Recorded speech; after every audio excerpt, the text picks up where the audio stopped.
Hello guys, welcome to my vlog again. This is and this is Canada. Yan, nakikita niyo yung nakikita niyo yung ulap na yan sa likod. Kanina pa pa paulan na naman, umaambon na. So pinasok na natin si Summer. Tapos na nating ilakad si Summer, tapos na siyang nakalanghap ng fresh air. Pati siya kailangan ng fresh air minsan para hindi naman siya nabuburyo sa bahay ng limang sa sunod-sunod na araw na may pasok kami. Ngayon, ang pag-uusapan natin dito sa channel na to is yung employment insurance. Yan na nga. Ang dami nang na-layoff, ang daming nawala ng trabaho, ang daming namamaltrato minsan dito sa Canada, at yan ang kagandahan ng employment insurance dito sa Canada. At paano ba yan nag-work? So stay tuned, yan ang pag-uusapan natin dito ngayon sa channel na to. Huwag bibitaw.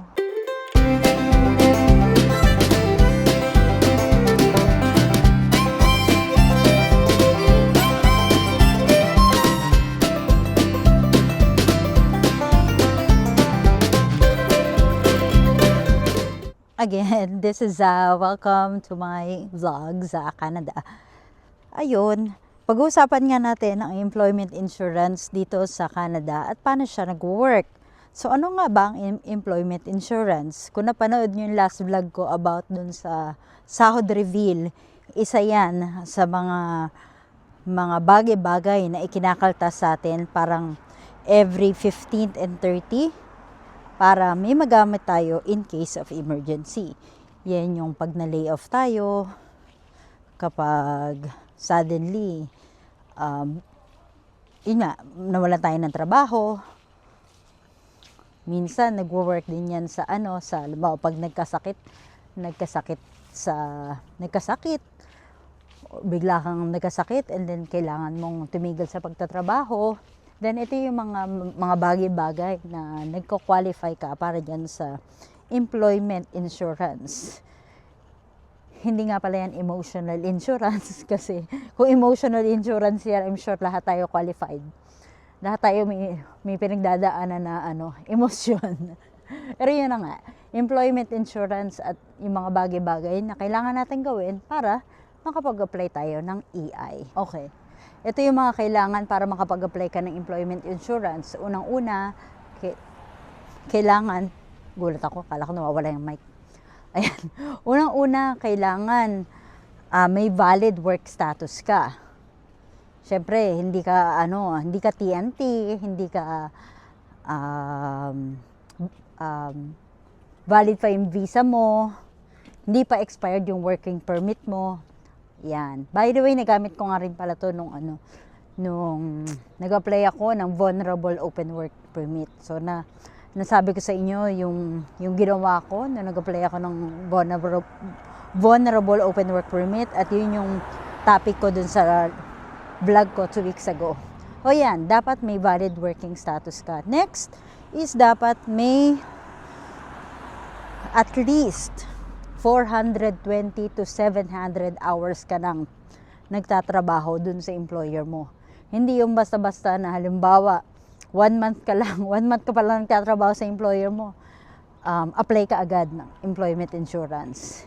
Hindi pwedeng ganun. Or, after 1 to 2 months, bigla ka natanggal, pero wala pang 420 hours yung itinrabaho mo, hindi ka pa rin pwede. Dapat at least 420 to 700. Next, may interview portion kasi yan. Tatanungin ka nila kung you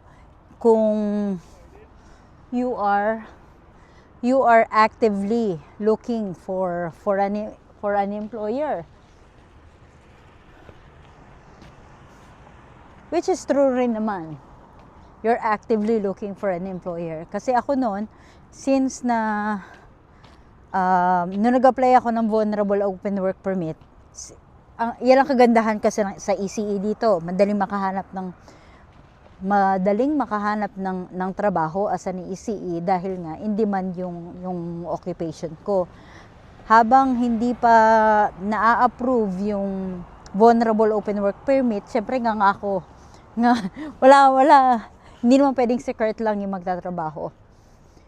May mga bills kami na hindi kaya ng sahod niya lang. So, ang kagandahan ng employment insurance is habang nag-aantay ako ng trabaho or habang nag-aantay ako ng approval ng vulnerable open work permit, nagamit ko yung EI para ma-support yung mga bills.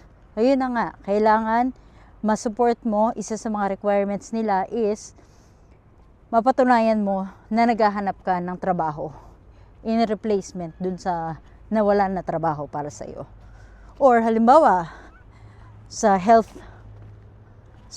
ano naman, kung health reasons naman yung ginamit mong dahilan para makapag-apply ka ng EI, then dapat may medical note para makakuha ka ng reimbursement or para makakuha ka ng tawag doon, ng benefits from EI. Ayun, dapat pala pinipindot yung bilog. Kulay red. Hindi pa rin ako marunong gumamit ng DJI na ito. So sana, ikot-ikot pa rin yung camera sa akin. Ayun. Kung sa tingin mo naman qualified ka at na meron ka naman lahat ng mga nasabi ko kanina, then it's time for you to apply ng EI. Kagaya ko nga noon nung unfair yung treatment sa akin ng employer ko at kailangan ko na talagang umalis sa previous employer ko dahil nga hindi ko na matanggap yung pagmamaltrato. Nag-apply na ako ng EI. Siguro after 2 to 3 weeks yata, na-approve yung EI ko. Ang sarap lang ng feeling na hindi nagtatrabaho tapos may nare-receive. pero syempre, di ba, binawas naman sa akin yun. So, kaya feeling ko, deserving naman ako dun sa mga deserving naman ako dun sa EI na natanggap ko nun. So anyway, paano mag-apply? Paano mag-apply sa EI? First, pumunta dun sa Service Canada website. Pumunta dun sa legit website, dun sa may .gc.ca na website. Wag dun sa scam. So, next is fill out the necessary information. So, kakailanganin dyan syempre yung mga work permit nyo, mga work permit information, passport information, kung anong date ka nag-start ng trabaho, at kung kailan ka umalis, o kung naalis ka man, yung mga ganitong information. Next is may interview. As I mentioned, may interview portion yan. Kailangan masagot mo ng tama yung mga information, kasi at the end parang pagkatapos mo ma-fill out yung mga general information about sa iyo, pagdating sa dulo ng form, ipagpapaliwanag sa iyo or magkakaroon ka na parang explanation part doon sa EI na bakit ka kumukuha ng insurance. Yun. Honesty is the best policy naman eh. Kung kinukuha mo naman siya dahil talagang nawalan ka ng trabaho, then go. Ilagay mo lang kung ano yung totoong nangyari. And I'm sure makaka-qualify ka naman. Lastly, kailangan rin pala ng record of employment. Ito naman yung form na manggagaling sa employer mo na talagang nagtrabaho ka sa kanila. So, kailangan nila ng signature kung ano talaga yung reason kung bakit ka umalis or kung bakit kumukuha ka ng EI. Kaya nga may explanation letter eh. Or kaya minsan may anong tawag diyan? May part para na-explain mo sa sarili mo or explain, kukunin yung side mo. In short, ikukunin yung side mo just to make sure na valid yung pagkuha mo ng EI. Kasi minsan may mga instances siguro before na kumukuha ng EI pero sila naman mismo yung nag-resign. Hindi naman sila yung hindi naman sila tinanggal o hindi naman sila na lay off. Nag-resign lang talaga sila. Siguro dahil lagi silang late or minsan na-terminate sila kasi lagi palang late. Kaya pala tinanggal sa trabaho. Ito yung mga bagay-bagay na to. Ito yung mga bagay-bagay na kinakailangan imbestigahan kung valid ba talaga ang pagkuha mo ng EI. Sa akin kasi noon,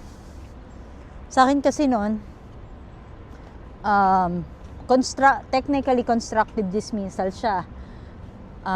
Nagtanong ako sa lawyer at that time, binawasan kasi ng bonggang-bongga yung yung aside from the emotional abuse na naranasan ko, binawasan yung binawasan pa yung hours of work ko, which is na-consider siya as constructive dismissal. And constructive dismissal, which means na parang ginawa kang part-time, bigla kang full-time yung in-offer sa yung trabaho at bigla kang ginawang part-time. So technically constructive dismissal yun. At yun yung ginamit ko na dahilan kung bakit ako nakakuha ng EI noon. So again, as long as may proof ka, as long as na may kaya mong explain kung bakit ka kumukuha ng EI, then yun. At yun na nga, yung record, going back to record of employment, yung record of employment is isa-sign yun ng boss mo na ganito talaga yung nangyari kung bakit ka umalis sa work. Tapos, hindi pwedeng hindi nila yon ibigay sa Service Canada kasi may yun. Kung may employer na nagre-refuse, hindi pwede yun kasi sila rin yung mapa-fine kapag hindi nila ibinigay yun. Yun. Sila mismo yung tatawag kumbaga sa employer para ibigay yung record of employment. At yun na nga, habang nag-a-apply tayo ng employment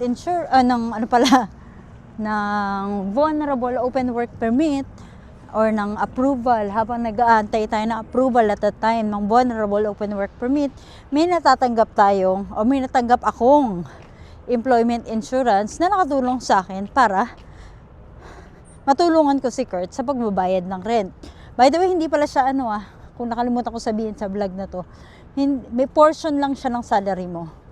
Kumbaga parang ang matatanggap mo lang is parang 70 or 50% out of dun sa actual salary na nakukuha mo sa employer mo every month. Which is not bad. At least meron pa din, di ba? Meron pa din nakukuha. Ayun, sana may natutunan kayo sa vlog na to.